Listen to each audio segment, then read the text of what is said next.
नमस्कार, सबसे बड़ा चुनाव देख रहे हैं आप। आपके साथ मैं हूं खुशबू पांडे।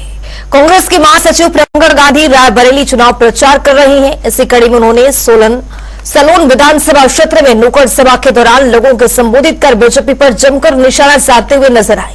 उन्होंने कहा कि बीजेपी के राज में जनता त्रस्त है, सरकार ने हर चीज का निजीकरण कर दिया है।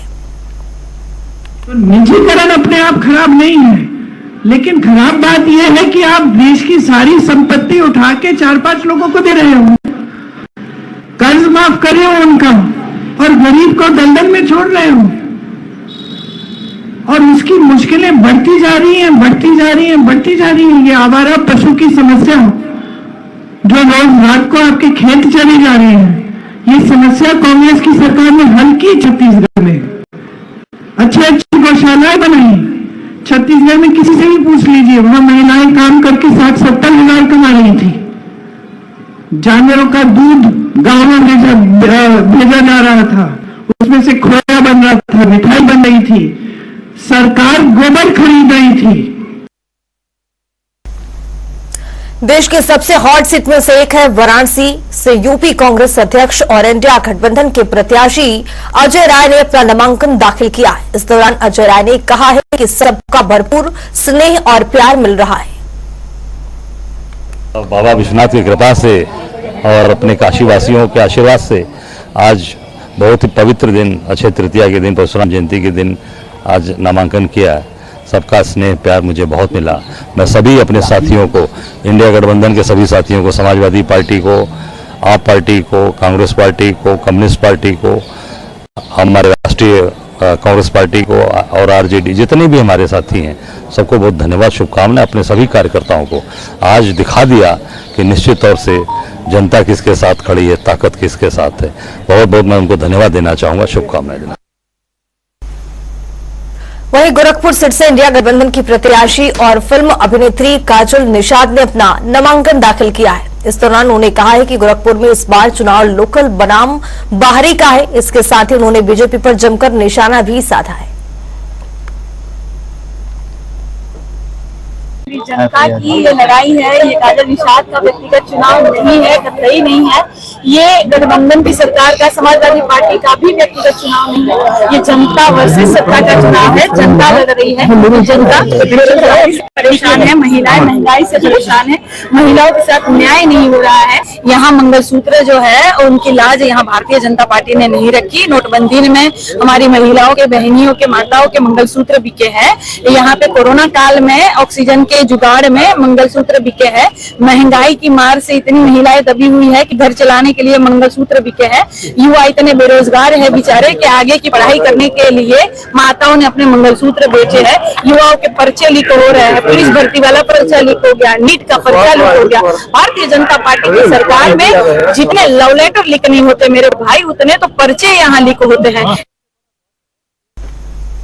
लोकसभा चुनाव के मद्देनजर आज गाजीपुर सीट से बीजेपी प्रत्याशी पारसनाथ राय ने तीनों सीटों पर नामांकन दाखिल किया है।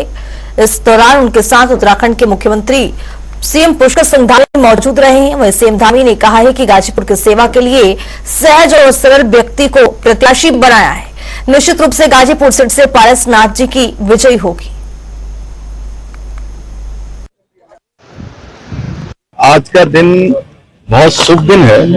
आज अक्षय तृतीया का दिन है और मैं आज सीधे पारसनाथ आई जी के लिए अपील करने के लिए, उनके समर्थन के लिए, उनके सहयोग के लिए, गाजीपुर क्षेत्र के लिए उनका आह्वान करने के लिए सीधे बाबा केदारनाथ जी के कपाट खुले हैं, वहां से सीधे यहाँ आया हूँ। और बाबा केदार का पुनर्निर्माण और नवनिर्माण हमारे प्रधानमंत्री मोदी जी के नेतृत्व में बहुत तेजी से हुआ है। इस प्रकार से आज काशी, भव्य काशी और दिव्य काशी के रूप में पूरे भारत के अंदर एक अलग पहचान बनी है, काशी का कॉरिडोर बना है। उसी प्रकार से केदारनाथ जी का भी नवनिर्माण, पुनर्निर्माण हुआ है। बीजेपी युवा मोर्चा के राष्ट्रीय अध्यक्ष तेजस्वी सूर्या ने चुनाव में बीजेपी की जीत का दावा किया है। उन्होंने कहा है कि प्रदेश में आज बीजेपी की लहर है, हम एक बार फिर प्रचंड के साथ सत्ता में आएंगे। इसके साथ ही उन्होंने राहुल गांधी पर निशाना भी साधा है।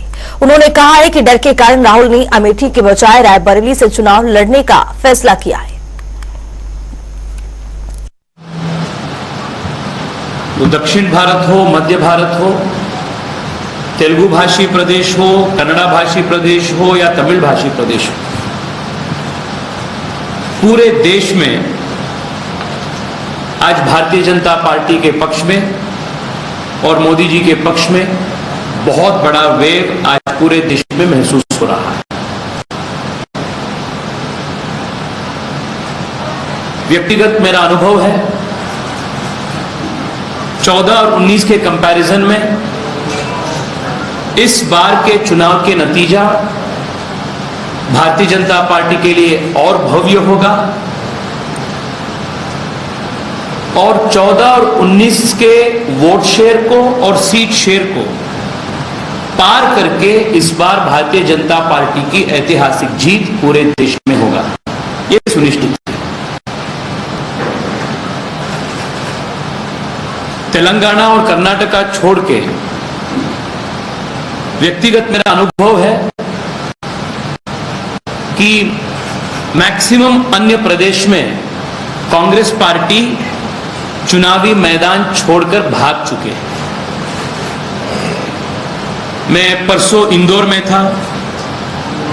इंदौर में तो कांग्रेस के प्रत्याशी अपने कैंडिडेचर भी विथड्रॉ कर चुके हैं और जिन जिन क्षेत्र में कांग्रेस पार्टी के प्रत्याशी अभी भी है ऑफिशियली, वो नाम मात्र के लिए वहां खड़े हैं, बट चुनाव मैदान से कांग्रेस पार्टी भाग चुके हैं। हाँ, उत्तर प्रदेश में स्मृति जी को सामना करने का क्षमता नहीं रखते हुए राहुल गांधी जी इस बार भी अमेठी से भाग चुके हैं और मजबूरी से रायबरेली से वो कंटेस्ट कर रहे हैं।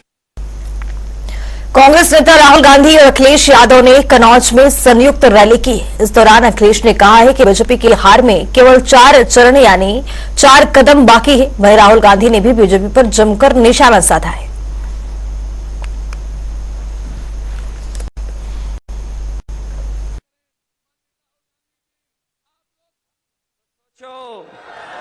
यहां पे इंडिया गठबंधन की जीत होगी, अखिलेश यादव की जीत होगी और उत्तर प्रदेश में आप देखना, मैं आपको लिख के दे रहा हूं, उत्तर प्रदेश में इंडिया गठबंधन का तूफान आ रहा है। आप लिख के ले लो, यहां पे बीजेपी की सबसे बड़ी, देश में सबसे बड़ी हार उत्तर प्रदेश में होने जा रही है। लिख के ले लो। क्यों? क्योंकि देश को उत्तर प्रदेश रास्ता दिखाता है और उत्तर प्रदेश ने मन बना लिया है कि उत्तर प्रदेश में बदलाव होना है।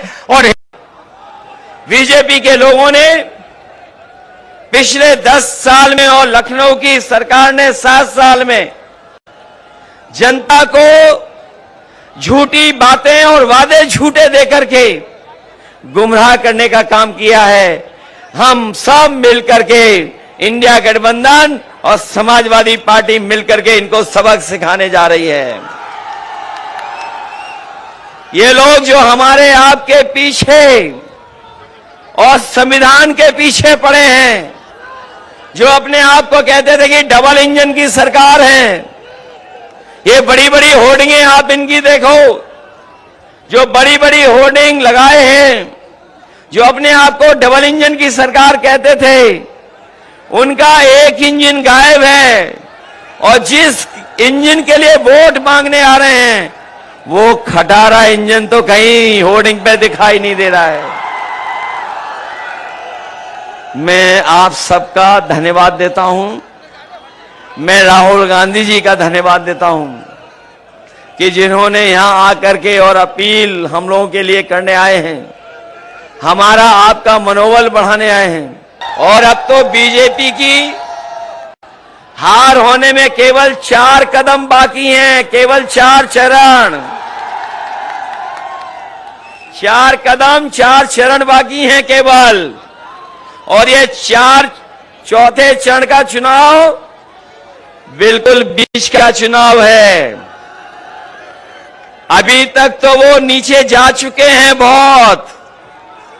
ये चौथे चरण का चुनाव जो बिल्कुल बीच का चुनाव है, बताओ भारतीय जनता पार्टी का पूरा बैलेंस खराब कर दोगे कि नहीं करोगे?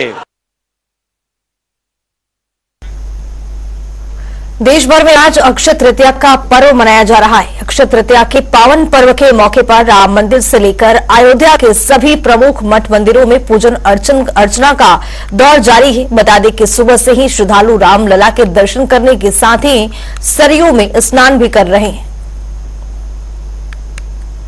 अक्षय तृतीया वैशाख मास की शुक्ल पक्ष की हर साल अक्षय तृतीया पड़ती है। इसे अक्षय तृतीया कहते हैं। पार्वती जी का व्रत धारण किया है। अक्षय तृतीया के व्रत से अनेक प्रकार के ग्रह दूर होते हैं। शंकर जी ने वरदान दिया है कि सबके मनोकामना पूर्ण होते हैं। अक्षय तृतीया का व्रत, स्नान, पूजा, दान सब ये सब सहला जो देख रहे हैं।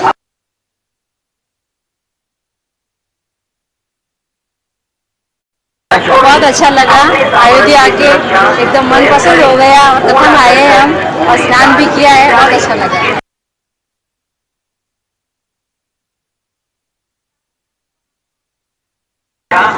आज ये इसका कोई ये बोलते हैं जिसका कोई मुहूर्त होता है, आज अपने आप में एक मुहूर्त है। सभी नदी में स्नान किया और अभी हम भागवत कथा या राम कथा में आए। बहुत अच्छा लगा। जय श्री राम।